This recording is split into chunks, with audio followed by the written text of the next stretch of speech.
In today's video, I'm going to teach you how to get your Calendly API key. If you find this useful, consider subscribing and liking the video. Now, let's get right into it.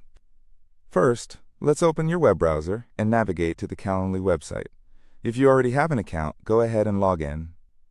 If you don't have an account yet, you'll need to create one by clicking on the Sign Up button and following the prompts. Once you're logged in, it's time to find your API key, so stick with me.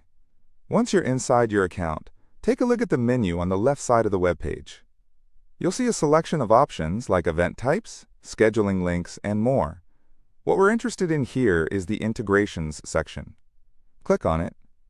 Depending on the version you're using or any updates to the interface, this may look slightly different, but you should find it without too much trouble.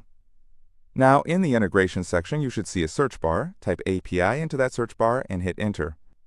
This will help you locate the API functionality more quickly. Once you see the API option come up, go ahead and click on it. After you've clicked on the API link, you'll be directed to a new page. This is where the fun begins. You'll notice an option to create a personal token. This token is what you'll need for accessing the API effectively, so pay close attention to the next steps. Now, look for a button that says something like Create Token or Generate Token. Click on it. A small dialog box will pop up asking you to give this token a name. This name is just for your reference, so choose something meaningful that you'll remember. For example, you could name it My Calendar Integration or API Key for My App.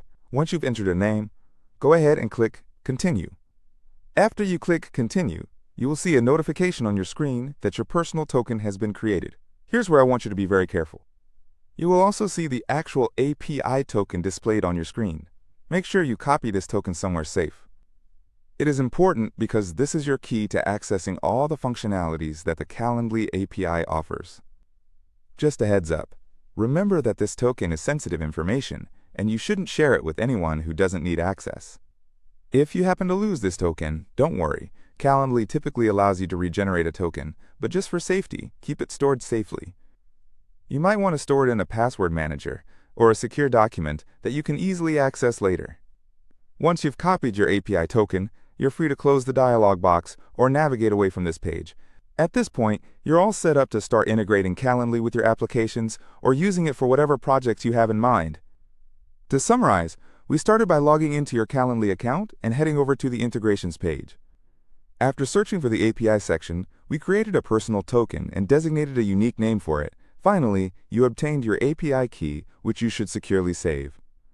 And there you have it. Now you can start using your Calendly API key in your applications, workflows, or whatever fantastic ideas you're planning to build.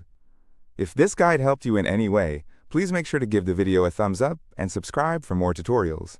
Thanks for watching.